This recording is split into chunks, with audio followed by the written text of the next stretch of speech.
Welcome, everybody, to a 2-0 edition of the Blue Jays Center podcast brought to you by the Sick Podcast Network. And, man, we talked on Friday. We broke down the whole series. And then the Jays are like, don't worry, fellas. We're just going to hit a billion bombs and score a crap load of runs and win both games. Go 2-0.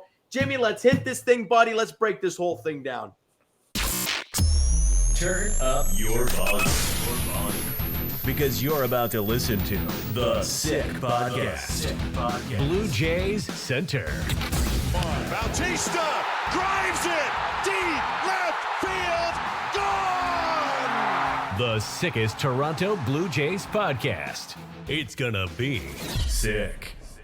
Well, I'm James Price along with Cole Whiston and Rob Pantelimon. And boys, you guys were at game one. We all talked on Friday. You guys were firing up game one. I was going there game two with Mama. Boy, neither game disappointed. Game one, Gauze shove, striking out Judge somehow on that pitch. I don't know what the hell he's doing. Yeah, 101 from Louie. You got Vlad going deep. Kirky hitting another ball. I mean, I'm not going to keep going because I could be here all day. And then game two, if you haven't seen it, which rock are you underneath? Anyways, fellas, how we feeling? You guys were at the ballpark there on Saturday. How was it? Well, we can finally change the intro to this show because we have a Vladdy moment and multiple Vladdy moments to choose from. Obviously, that grand slam is reminiscent, and everybody's comparing it to that Jose Bautista bat flip. Playoff Vladdy has finally arrived. The Jays have never looked better in the Vladdy Bo era. No. Arguably, they have not looked this good since 2015, 2016, and it's the first time since 2016 that we have won a playoff game. So the vibes are absolutely electric, and in no world would you have imagined you were going to go to the Bronx up 2-0 and looking like this. It's an electric factory, boys. I mean, when I was there at the ballpark, I didn't go to any of the games in 22 in Seattle. I know both of you guys were there for that one. I forgot the vibe of being at a Blue Jays playoff game. I was at the Edwin walk-off in 2016. I was at the Donaldson Dash game. It had been 9 years since I'd been to a playoff game. And right away, I just forgot how great of a feeling it was. I'm 2-0 at games coming into Saturday, and obviously winning Saturday, that puts me 3-0. And I just remember walking out after the game, after me and Prof parted ways. I was walking down Queensquay, and then just waving my towel like crazy down the street, and random people would just walk by and be like, go Jays, back and forth. I mean, I just forgot how euphoric the vibes were. And then to come back the next day, I wasn't there yesterday like you guys were, but to come back and win that game, to take a 2-0 series lead heading to the Bronx, it is massive. And I think what I like the most, that's been the most impressive, all the specifics. Obviously, Trey Yesavage was outstanding, arguably the best start we've ever seen from a Blue Jays starter in his first big league start. Vladdy with all the moments, Dalton Varsho with a couple home runs yesterday, Kevin Gausman looking good. They look so unfazed by the moment that I just never thought it would happen. I mean, we have a small sample size of this team in the playoffs to this point in the Bo and Vlad era, like we like to call it. And it's not a big sample, but the sample we had was not good. It was not a sample that suggested that this team is – these guys are ready and built for the moment. They look so built for the moment right now. You have no idea from watching these first two games which team has playoff experience and won a pennant in the last 12 months and has a guy who's going to win multiple MVPs on their roster, and a team that really is just getting their feet wet for the first time in the ALDS. You wouldn't know it by watching these first two games. The Jays, utter domination, and I mean, I'm honestly speechless, guys, with how this series has gone so far. They were so good. Twitter has now blown up thinking that we're cheating. I love it. Exactly. that is how good we were in the first two games. The only answer they got is they must be cheating because duh. Sure. No, we talked about it on Friday, guys. Right? We brought up Kevin Barker saying 26 against 1, and that's what this team has been built on all year long. Yep. Who got it done in game one? Oh, I don't know. Nathan Lucas driving in 3. Yep. And if you guys, we've all seen the highlights by now, let's be honest. That Nathan Lucas double, he had no clue where the freaking ball was. He looked straight up. Yeah. And I was like, all right, the 3-1 pitch ball up, and he crushes it, but he has no freaking clue where it is. And then, obviously, Kirky going deep twice, 4 homers in his last 2 games because, of course. And obviously, Vladdy going 3 for 4. But it's not just that. It's Andres Jimenez had 2 for 4, scored twice, drove in 2.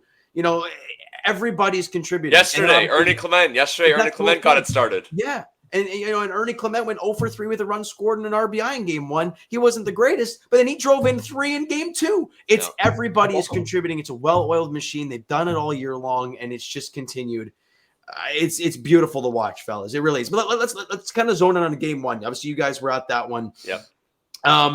And the biggest moment of the ball game, other than the home runs and whatnot, was that 6th inning with Kevin. 6th inning with 100%. Kevin Gausman on the mound. Obviously, completely lost his command. Was dialed in for the most part of the start. Really lost his command. Got the bases loaded. Nobody out. Aaron Judge at the plate. And I go back to that Dodgers game with Mason Fluharty on the mound. And Buck Martinez said in that at bat with Shohei at the dish, Shohei's not going to walk here. He wants to win this game. And so Fluharty strikes him out in a pitch, not even freaking close to the zone. Yep. So in a bases loaded, nobody out situation, Judge ain't walking there. Clearly, that ball was never a strike. He swings at strike 3. You get a big out, then walks Pellinger on 4 freaking pitches. So it's like, okay, well, there goes that. You get the pop up at Ben Rice, and in comes Louis Varland, who, we all have looked at his numbers all year, and we're just we were scratching our head when he became a J. It's got to be just because it's a change of scenery, right? You didn't expect it, right?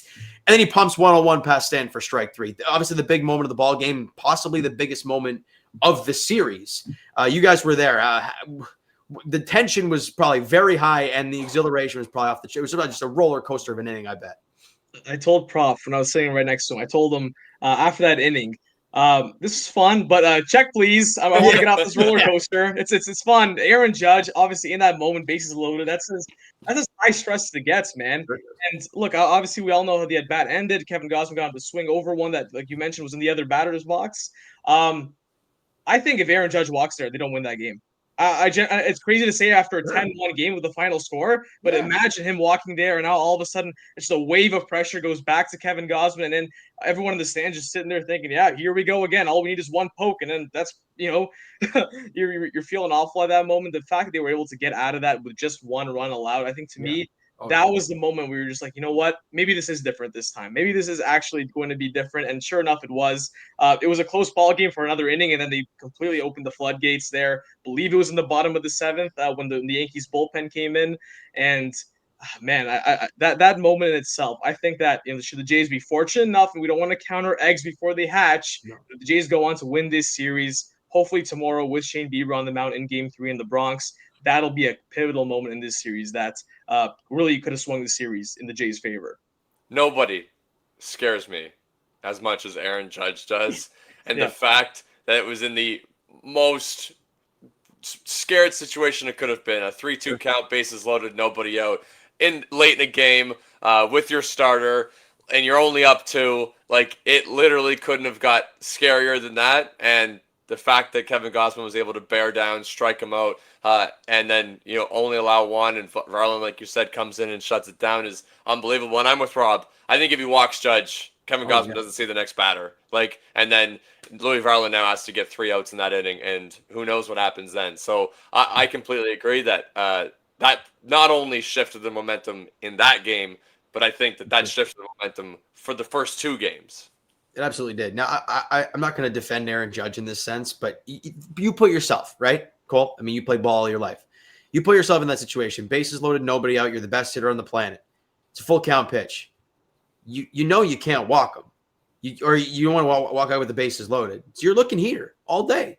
Mm-hmm. And so for him to throw a split is ballsy in itself. And, I mean, I'm not going to defend Aaron Judge by any means, but I don't blame him for looking heater all day in that count. Aaron Judge has 1 RBI in the first 2 games, so he has no reason to be defended. You know what happened? It was a bloop single in a 12. Yeah, exactly. He has one garbage time RBI in this series. He has 1 extra base hit. And 1 extra base hit, and that was also in garbage time. So you can't defend Aaron Judge. You're the best hitter on the planet. You're our version of Vladimir Guerrero Jr. going into this series. You've been known as a guy who can't get it done in October, and so far, regardless of you leading the postseason in hits, which is funny enough, it doesn't matter. You're doing no damage. It's the same stats that Vladdy was putting up this year with runners in scoring position. Vladimir Rise, exactly. He was hitting singles. Right? Yeah. We need damage. The Yankees need damage, and you're literally considered the best hitter in the world. You need to take a walk there. That's how you change a postseason narrative. You move the line to the next guy, and you definitely don't swing at a ball that Alejandro's catching in the dirt.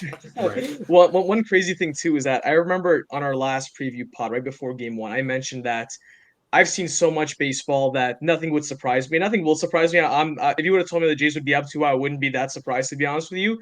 But I'm kind of surprised with the way they're doing it. I mean, 100%. coming into this series, I'm a big proponent of, big advocate, I should say, of chip in a chair. Anything can happen in the postseason. But there are two major indicators that would predict postseason success that, plain and simply, I was worried because the Blue Jays hadn't really done it all year, and that's hitting home runs and scoring first. That's something that the Jays just have not been that great in all year. Two things that the Yankees have been very good in all year, which is why I was particularly scared of playing them.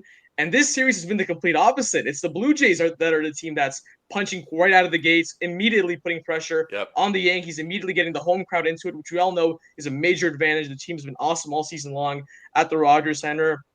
When the Yankees are giving them an inch in terms of opportunities on the base pass, the Jays are cashing in. They're cashing in all their runners in scoring position, it feels like. They're having all the big innings. Even when they're not getting guys on base, they're hitting the long ball, and they're scoring standalone like that, right? The Yankees have done all year long. 8-1 in the home run differential column. I never could have expected that. And just a testament to this team overall, all season long. I know, Pricey, you mentioned on the last podcast that this team, every time you kind of think they're dead, they immediately rise from the dead. And in a sense, it's a little different because they're not only rising from the dead, they're reaching to another level. Now, all of a sudden, we're the team that's slugging first. We're the team that's hitting a bunch of bombs, a bunch of extra base hits, doing the damage. I mean, if this team's going to hit like this and do the damage that they're doing through 2 games, I mean, who's scarier than them in all baseball in terms of offense? This is what we talked about. You know, you guys mentioned obviously keeping the ball in the ballpark, which obviously they done a great job. The only homer the Yankees have hit is in a 12-0 game against Justin Brule. Like, that's what we're talking about here. But then I brought up the whole fact of not beating yourself. You guys were at the ballpark, seeing Nathan Lucas's great catch down the right field line. It's big moments like that.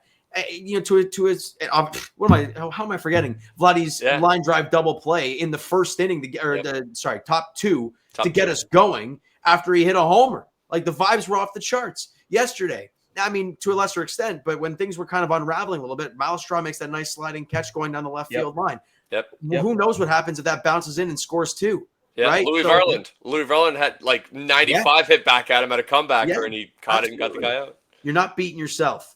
And we're watching, again, who knows, right? Revisionist his history. You never know what's going to happen. But Varsho starts the game off with a double down the line. Judge rams into the wall and forgets to catch the baseball. And Varsho ends up at third. It's an extra 90 feet and Ernie went deep, sure. But the fans got extra frisky because they saw Aaron Judge make another error. Well, and the only reason why Ernie was swinging like that was looking for a sac fly. Yes. Yeah, exactly. Ernie's not going to try to hit a fly ball if Dalton Varsho's on second base. 100%. So it's, again, looking to the Jays bullpen yourself. And the Jays just cannot do that. And they haven't done that to this point, where the Yankees, we knew they were going to get extra bases. You just needed to capitalize. And to this point, man, have they ever. The two craziest stats regarding our home runs is that we have 8 home runs. The Yankees have 8 runs total. The Jays have 8 home runs. The Jays also have 7 strikeouts total. We have more home runs than we've struck out in this series. This team did not lead the league in home runs. The other team did. The New York Yankees did. And so far, they can't get any home runs off us, and we're bashing it like it's a sandbox. I'm sure you guys have seen the stat that the Blue Jays have the most runs through 2 games in MLB history, like 23 runs through 2 games. And it's like you mentioned, Nicole, that last stat, 8 home runs to 7 strikeouts. Obviously, we're all familiar with the term boom or bust. They've just eliminated the bust. It's all boom. There's no bust. Work. Yeah, the only bust that might exist is the bullpen, which we will get to later. But as of right now, every aspect of this team on the offensive side and from the starting pitching side has clicked to an extent that we've never seen it click. Yeah, quite literally never seen it. Even the 15 teams, I know, Pricey, you mentioned the 15 team that ended up beating Texas. I mean, people forget they started. I mean, they don't forget now because everyone's bringing it up. But they started down 0-2 in that series, going on the road. They came back and ended up making a series out of it. They ended up winning. But same thing with KC. They lost the first 2 on the road. Those games, even though those teams were really good, that was the best Jays team I've ever seen.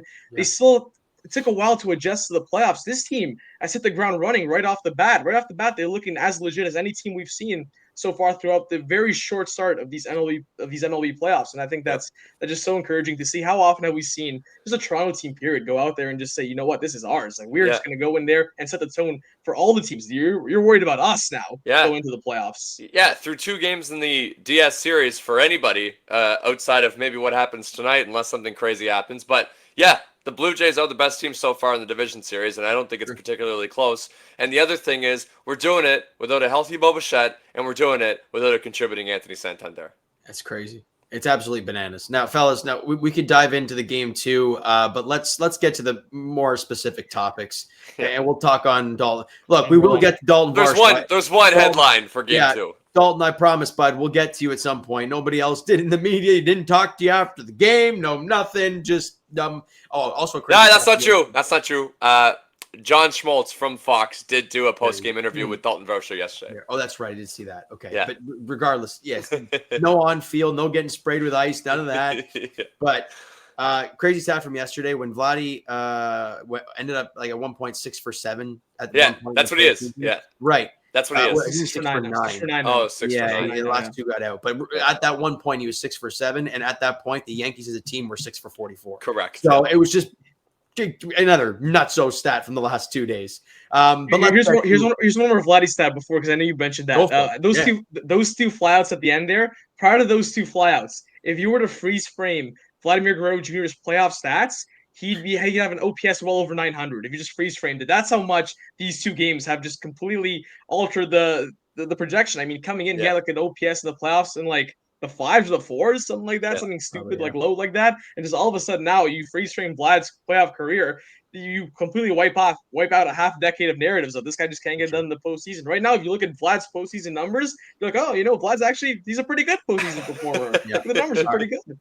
All right, so we'll get to more Vladdy stuff in a bit because we trust we can dive more into that, and we will. Yeah. But let's get to the man of the day yesterday. I mean, in every which way, just in awe of what we were witnessing. Trey Yesavage, postseason debut, 4th career big league start. Here's the Yankees, one of the best offenses. Sorry, let me rephrase that. The best offense in all of baseball. And here you go in a playoff game, and with 44,000 people screaming their damn brains out. And he goes out there and goes 5 1/3, no hit innings, walks 1. By the way, it was judged in the first inning and strikes out 11 dudes. I mean, what did we just witness, fellas? Like, I'm still in awe. I've watched the highlights more and more, and I'm just like, it's gross. Here's what we just witnessed. We witnessed a performance that there is no hyperbole for that performance. You want to say it's the best start you've ever seen? That's a fair take. You want to say it's the best start in Blue Jays history? That's a fair take. You want to say it's the best start given the circumstance of your first playoff game, been in the big leagues for a few weeks against the number 1 ranked offense in baseball? In terms of that context, it's the most impressive start. There is no hyperbole to what we saw Trey Yesavage do yesterday. It was a masterful outing.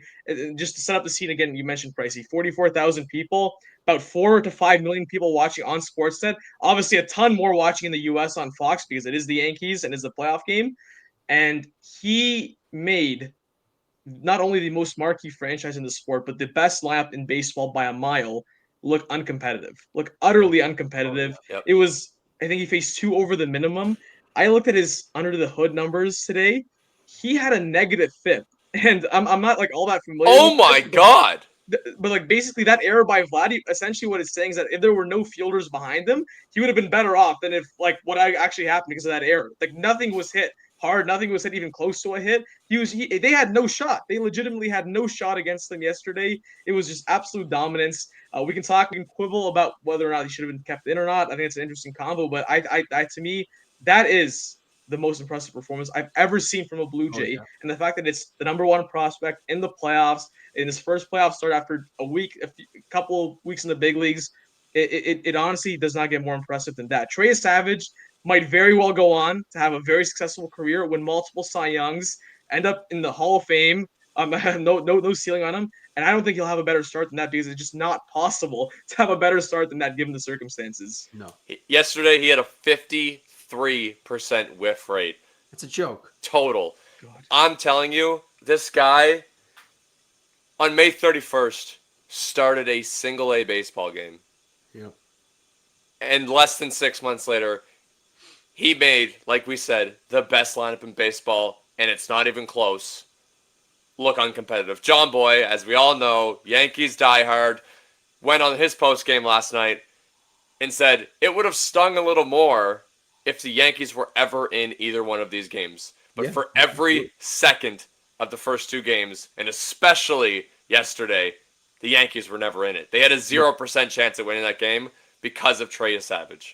He struck out the side outside of walking Aaron Judge in the first inning. At one point, he struck out 6 consecutive. Yeah. I mean, it's with different pitches, too. Yeah, his slider, I know everybody talks about the splitter being just as devastating to both sides of the plate, and everybody talks about, you can back that up with 96 at your teeth. His slider, because of his arm angle being so up high and straight, goes the opposite way.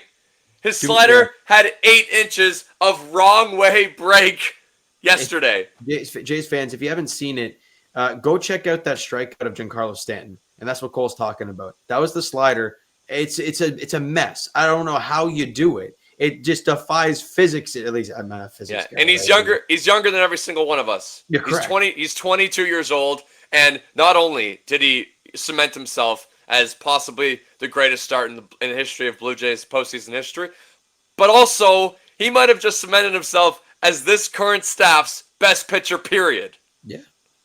And that right there, and I know Rob kind of hinted at it a little bit, is why you didn't see him a third time through the order. Yep. In a game where you were up 12-0, 12-1, or 12-0 when he left the ballgame, or 11, whatever it was, you knew he was coming third time through, and you saw the swings and misses. Cole mentioned the whiff rate and how dominant he was. John Schneider and the coaching staff were thinking ahead, thinking, okay, game 5 with all the off days, it would line up with him and Kevin Gausman will be on their regular rest. Yep. So if that's the case, I think Gauss wouldn't have an extra day then at that point. Would have an extra day. We all know how Gauss is on extra days rest. Yep. And so you look at the whole scenario, it's like, well, you might have that opportunity to use him if, God forbid, it comes back to Toronto for a game 5. You have both of those guys available, and they didn't get to see him for a third time. Yeah, and if it doesn't get back to game 5, there's a legitimate conversation now that who goes game 1? Who goes game 1 in the ALCS if it doesn't get back to game 5? Who does go game 5 if it does get back to game 5? Like, that is how good Trey Yesavage was yesterday. He was the first player in postseason history to go 5 innings, 11 strikeouts, and no hits. It's just insane. I've run out of superlatives. Both me and Pricey, we seem to be aligned that we agree it was the right decision. I know, Cole, you had a little bit of pushback. I want to ask you, do you still feel like you have a bit of pushback, or have you kind of like, after taking some time to think about it, have you revised your opinion? No. In my opinion, a guy who's having a moment like that deserves to finish the moment, regardless of the situation. And then we saw right afterwards, and I know that this is like, you can't control what happens after the fact, but like, it was kind of funny watching the bullpen give up 7 runs after that. Like, Trey Yesavage through 5 innings didn't allow a hit, and then the bullpen gives up 7 runs, and it wasn't like one guy gave up 7 runs. It was every single guy we tried to bring in couldn't get any of the Yankees hitters out. Like, that is just, in my opinion, hilarious to watch after what we just watched Trey Yesavage do. I understand that there's a couple things that go into it. It's not just the fact that Trey Yesavage was coming up third time through, and they didn't want the Yankees to see him third time through. I think it actually has more to do with the fact that it was his 4th big league start, that he's 22 years old, that how many times this year has he pitched past 90 pitches? Like, I think that actually had more to do with it than the third time through, because he's definitely faced lineups 3 times through in his career. So I don't think that was it. I do think it was much more looking ahead, giving these guys and anybody else in the future just a couple less looks at the guy who you are going to rely on going forward. But there's two situations where I don't pull a pitcher. I don't care what the situation is, and it's perfect game no hitter. And for me, it's as simple as that. Like, but he wasn't gonna go. Like, obviously, like you wouldn't have brought him out there. You had 120 pitches in the 7th inning. Like, obviously, you wouldn't have done that, right? Even though it was a perfect game or no hitter. Yeah, No. I mean, he wasn't going to throw a no Obviously hitter, not. so he wasn't going to throw. Obviously not. So Yeah. Yeah. Of course. Yeah. with 78 pitches already through 5 1/3, you weren't going to see him through it. So at that point, you feel like you've won that ball game. So you're like, okay, what's next? What's forward? We're not that big. You have the chance to do that. Now, would you expect a guy like Justin Brule, Tommy Nance, Braden Fisher, Eric Lauer to maybe get a couple outs? Sure, they got a combined 4 and allowed 7 runs. Like you can't expect that. Obviously, a lot of these guys haven't pitched in like about a week anyways. Yeah. So that could be it as well. Yeah, and I think that is it. Yeah. And so I don't really read into it too much, but it was getting hairy. Let's be honest. I think that's actually a sort of a very underrated storyline about the Blue Jays, because I think what's the only pushback you could have had to. We all wanted the bye, right? We all wanted 5 days off. We all wanted all the benefits come with the bye. But what's the one thing that you're like, yeah, but like you might have this. It's the rust, right? It's the rust versus the rust debate. And I think that what was great is that you blew out both these games to the point where you were able to get the rust out of the way. Everyone's pitched now. Obviously, Jeff Hoffman's pitched in the 10-1 game. Louis Varland and Seranthony Dominguez, they both pitched. Braden Fisher's pitched. Pretty much everyone but Yariel Rodriguez has pitched so far in this series. So you were able to get everyone out there, get that first one out of the way. And now all of a sudden, now tomorrow, you feel a lot better that, okay, you know what? Here we go. Here's a ball game, a close game. We can deploy these guys and not have to worry about this is their first time pitching in 8 days, 9 days, and now you might walk the world or not look sharp for that. So I think that's sort of an underrated storyline too, is that they were able to get all those firsts out of the way, and now just a regular ball game tomorrow. And I actually think to piggyback off that the Yankees getting competitive at the end is a good thing for Mason Fluharty and Seranthony Dominguez, who had to finish that game. I think that's actually a good thing. So, and so I agree with Rob. I think it's good that everybody got in there, and thank you to the Yankees for showing up in the latter half of the second game. It definitely is. And obviously with the day off, everyone's available tomorrow, and everyone's kind of got, like you mentioned, rust is kind of gone, and you get a day off, and everyone's golden. Hoffman's got a couple days off. Louis Varland's pitched back-to-back days. And he's ready to go. Or did he face one? No, he didn't face one guy. He faced a few more. He came back out for the 7, then Seranthony took over. Yeah. And here's the other thing. They asked, I believe it was Vladdy or somebody, about the fact that he had a week off, and like, what do you? Oh no, Dalton Varsho. They asked Dalton Varsho, what do you think attributed to the fact that you guys were able to not have any rust in Game 1 and Game 2? And Dalton Varsho attributed it to the inter-squad games, obviously getting some competitive at bats, having the crowd noise pumped in, having just around 3,000 fans in attendance to watch those games. Yeah. And then today, you see the story today that it was an optional work day for the Blue Jays. Every single guy worked out today. Every single guy was on the field today practicing for the Blue Jays. So I think that they are making sure that there is no rust to actually shake off. No, this and what I love the most too, and this could kind of be our segue to Vladdy, but both George Springer and Vladdy in media coverage after the game, both of them are very even keel. Both of them have made it very clear that the Kobe meme, the job's not finished. As in, like, George Springer said, I believe, and I quote, that I don't because I don't have it in front of me, but that we're going into this series expecting, like, we're basically going in 0-0. It's a brand new series heading to Yankee Stadium. That's how we're approaching it. And same thing with Vladdy, something along those lines too today. I believe he was asked, I can't remember who interviewed him, but I think I saw the tweet that he basically just said, like, no, nothing.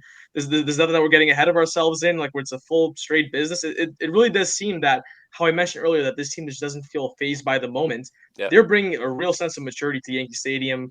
Today they're already in New York. They got there last night, but it really does feel like this team's all business. This team's not one that's going to get phased, and they're going to go in there and as you expect as professionals. But it's nice to see it be reinforced. And I think they're built for it. They look built for it so far.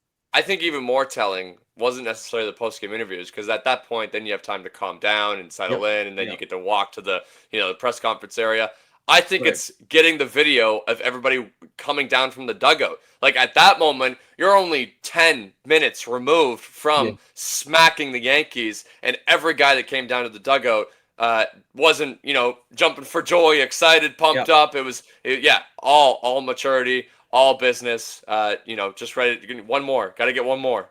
For a lot of Toronto sports fans, obviously behind my head here, we can see like the only championship this city has ever won in my lifetime. Shout out the Toronto Argos and TFC, I guess, if you want to do that. That year, it felt different in the sense that every time they won a playoff game and the media's asking questions, trying to hype everybody up, guy like Kyle Lowry's like, job's not done yet. Job's not done. Walking off the court after a game, what would it have been, the game 4 win in Golden State or whatever, everyone's like, job's not done yet. And that's the thing. Vladdy, after the interview, right, he's running off the field after dabbing up Trey Yesavage, and he's looking at the crowd saying, hey, one more. Yeah. Job's not done yet, and they know it. Yep. And that's what's so great about what these guys, they're locked the hell in, man. They are damn well exactly. locked in. They want this. And it's a brotherhood, and it's so cool to see. It really is. All right, let's get to Vlad, because that's the story. All right, it almost feels disrespectful that we are 30 minutes in here and we haven't touched on our $500 million man. Ridiculous. We talked about it on Friday, right? I brought up Austin Matthews saying, hey, reason Leaf fans get all pissy when you bring him up because he hasn't done squat come postseason time, or at least in the big moments when you need him the most. And we talked about how his bad September can be written off like that. I think we literally even said if he hit a couple home runs and made a big impact, and he did exactly that in the first 2 games. I mean, what's the OPS in the playoffs so far? Just shy a haircut of 2,000. Yeah. Joke. He's driven in 6 runs. He's scored 3. He's got 2 homers. He's hitting the ball hard, and he's not deviating from his approach. And that's what's so nice to see. And let's be honest, mashing fastballs. That grand slam, that's 96 middle in, maybe even off the plate. Off the plate, that was a ball. It was inside, missed the black, that thing. And he was sitting fastball. And that is what that literally.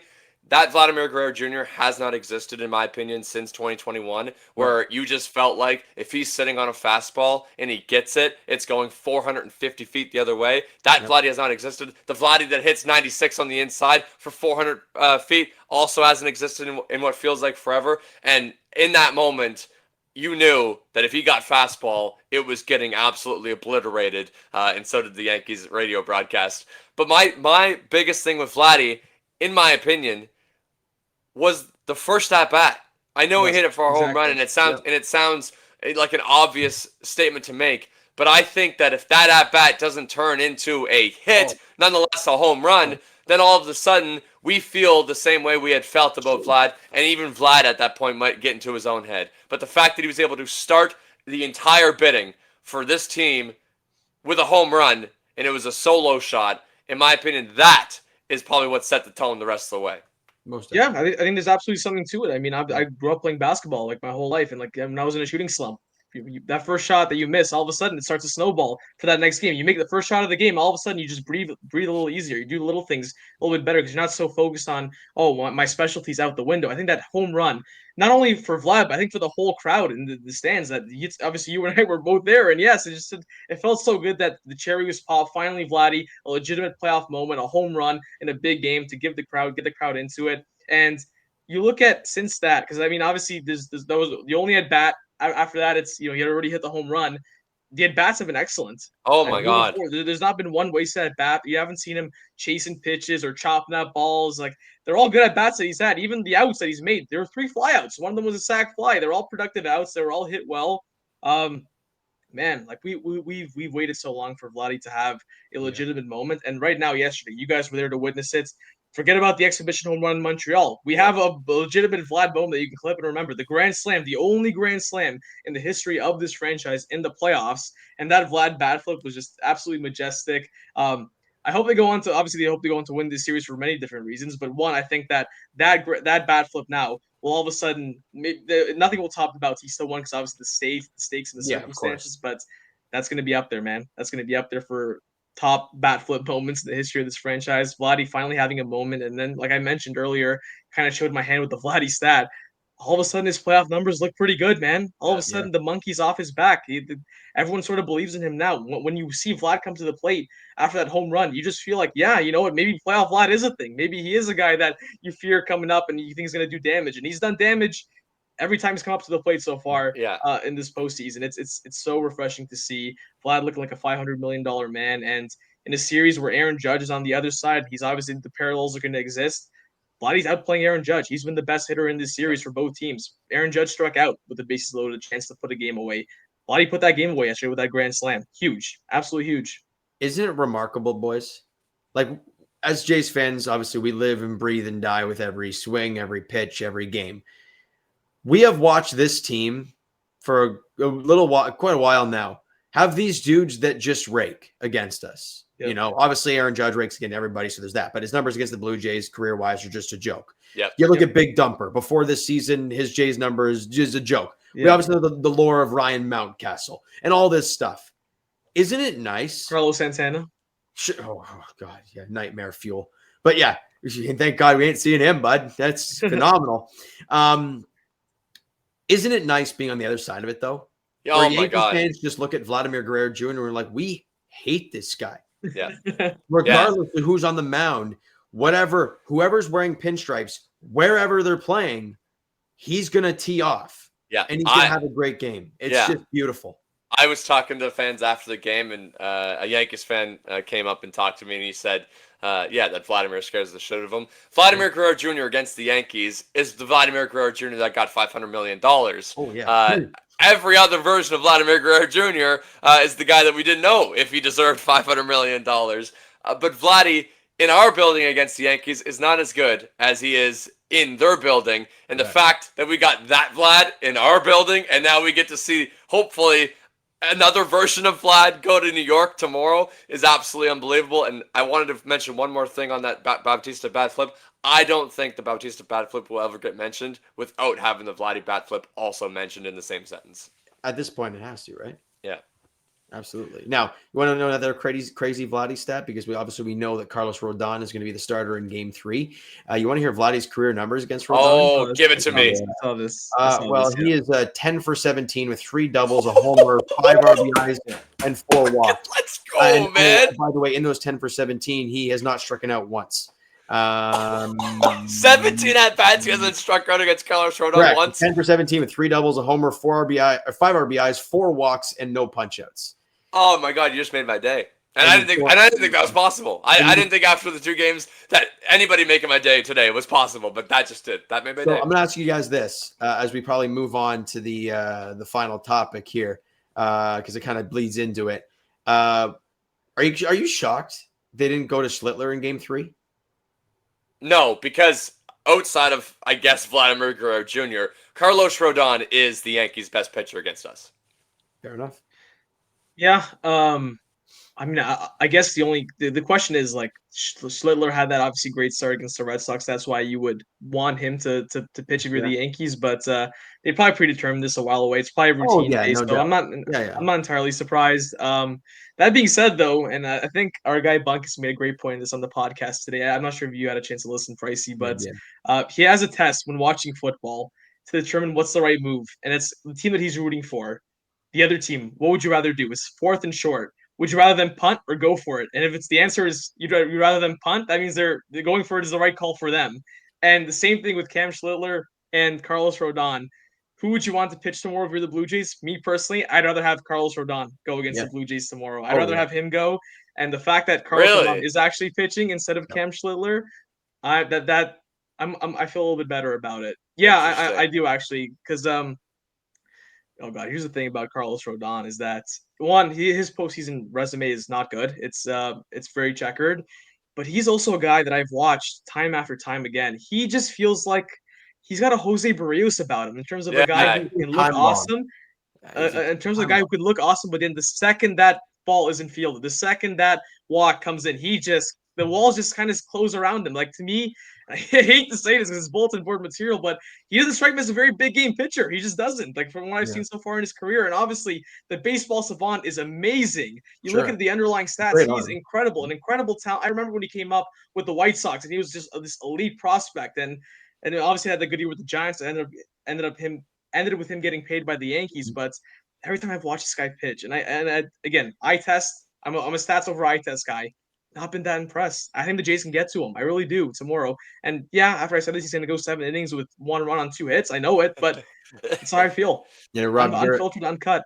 You're a big stats guy. I like the eye test. Watching his last start against the Blue Jays, the one at Rogers Center, I can't remember. But, that David Shiner had a 14 pitch at bat, next at bat, kabang, bomb, and that's what you mentioned, right? He gets flustered if things aren't going perfect. His last start against the Red Sox, similar thing happened. Exactly. Mm-hmm.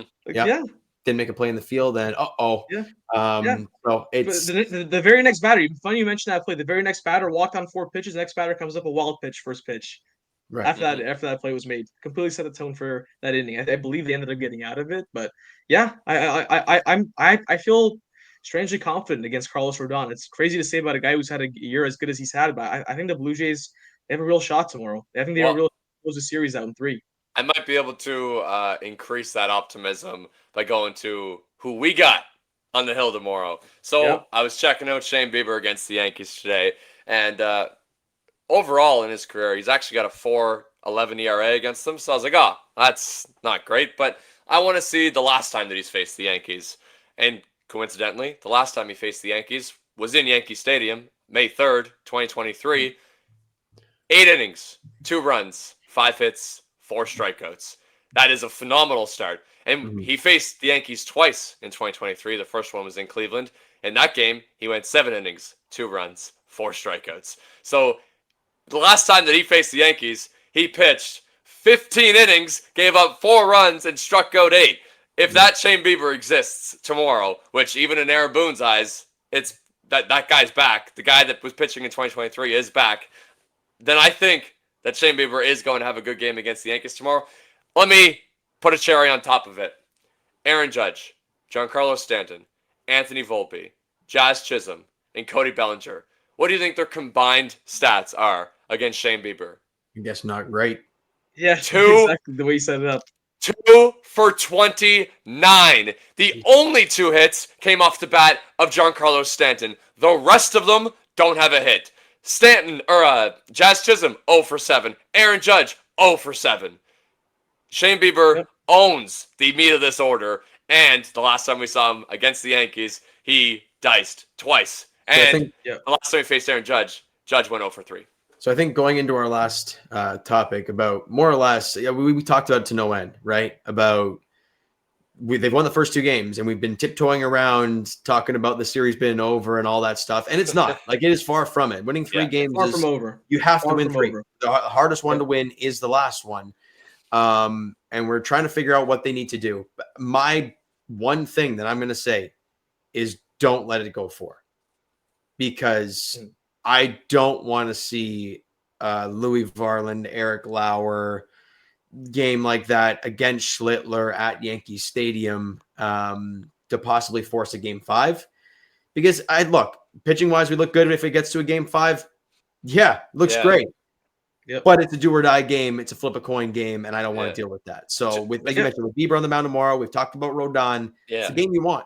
Yeah, I'm with you, but I will say that I actually don't think at any point I will be concerned going into even a game 5. The only way that I would feel concerned, in my opinion, going into game 5 is if in games 3 and 4 it was a shit show. Like, if anything, if it was just the opposite of what just happened for us against the Yankees. If that happens against us, then yeah, maybe I will be a little bit concerned going into game 5. But I don't see a scenario where I will actually be, shitting my pants for game 5. Yeah. Here's the other thing, and this is this doesn't need to be mentioned, but it's supposed to rain on Wednesday.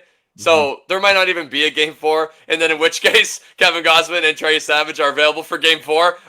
Or Kevin Gausman would be available. Trey Yesavage wouldn't be, but Kevin Gausman would be available for game 4, and we might be able to skip the bullpen day altogether. But yes, obviously the best case scenario is you eliminate any of those and you just finish it off tomorrow, and you do have a favorable matchup like we've just talked about with Rodon and Shane Bieber, and the fact that the Jays bats were this good in the Rogers Center, and now you're going to an even more hitter-friendly ballpark, and your MVP is an even more of an MVP in their ballpark. Like, all the things line up for you to, be able to put out a very competitive game tomorrow and hopefully secure the win. But I do want to say that I think that we are lined up so nicely with Game 5 being in our building and our 2 best pitchers being available that I feel very confident even imagining a Game 5 scenario. Can you imagine, though, back to Game 5, do they put Fried back out there?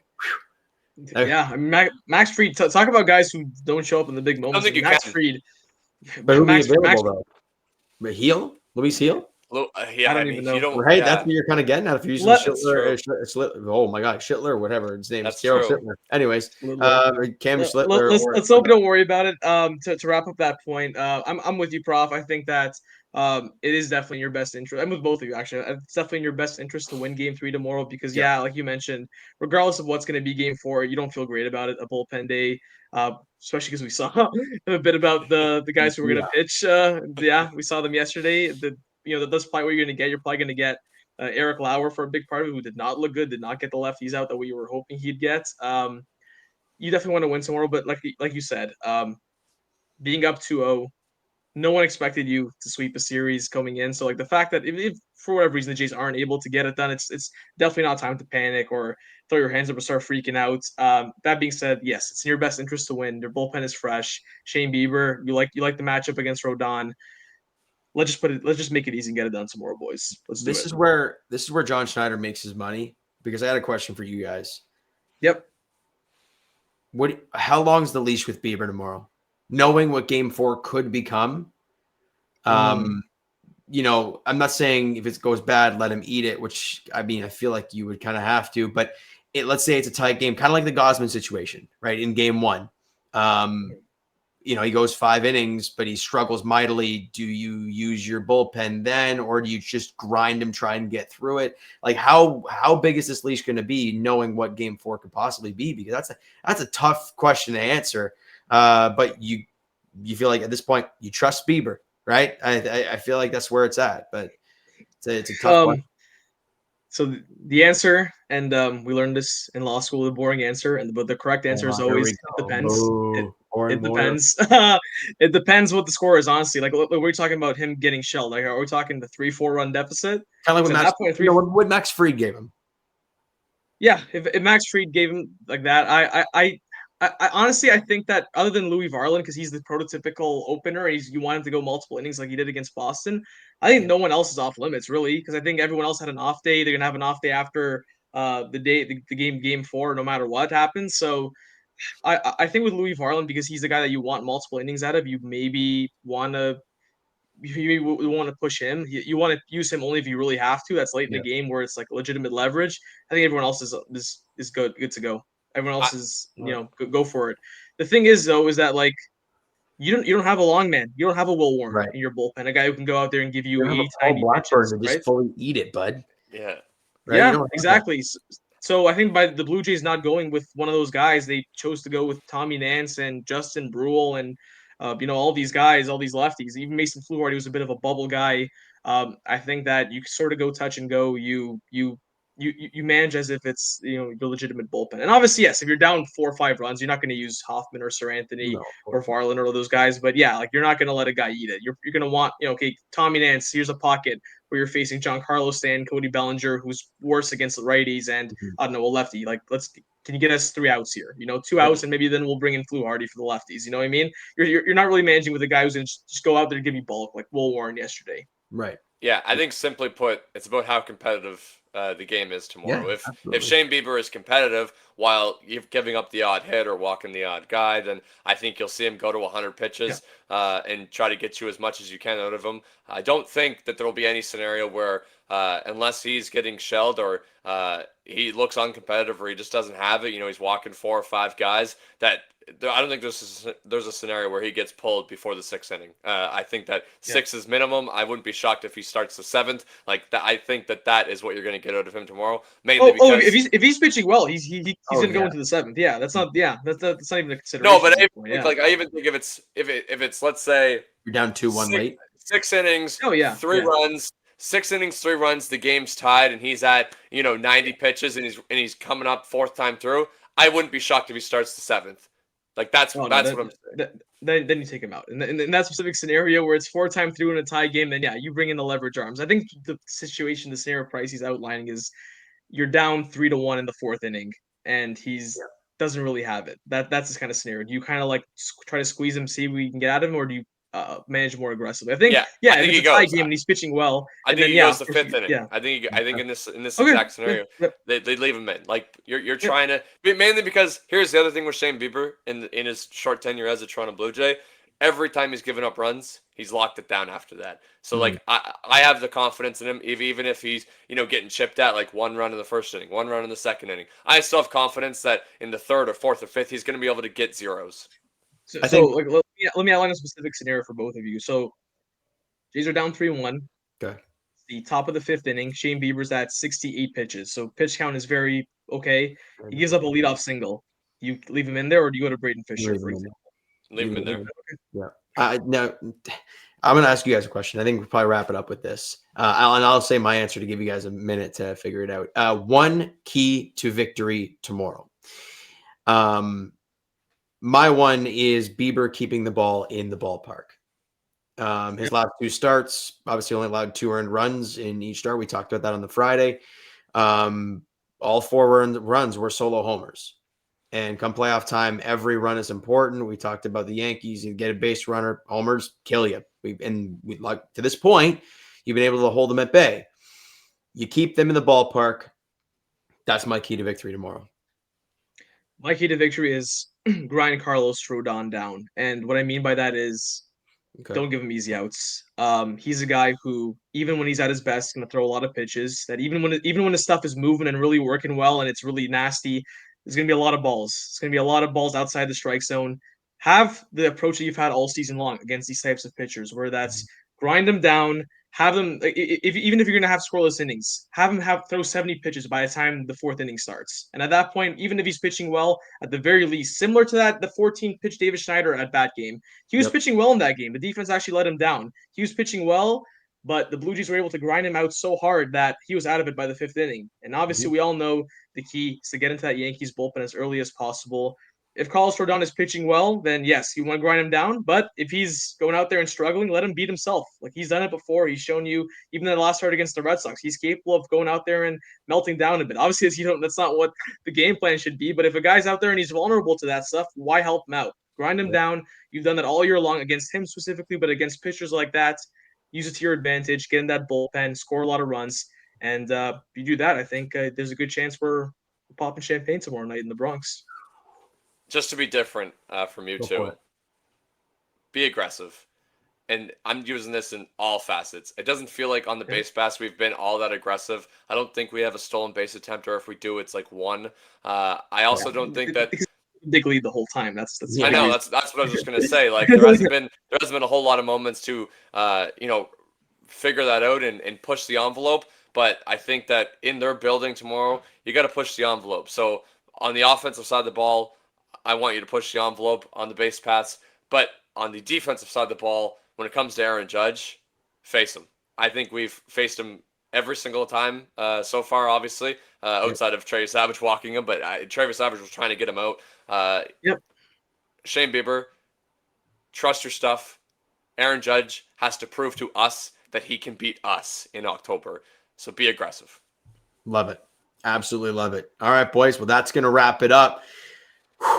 Look, it was all positive talk, which is so beautiful to do. Jays up 2-0 in the Yankees. Game 3 tomorrow night, 8:08 first pitch in the Bronx against the Yankees. Shane Bieber, Carlos Rodon.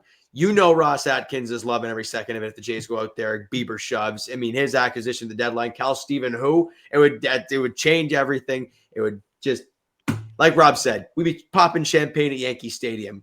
I mean, other than doing it at home, ain't much better than that. Boys, Cole Whiston, Robin Tilleman, myself, James Price, Jimmy, behind the scenes. Boys, game 3 tomorrow.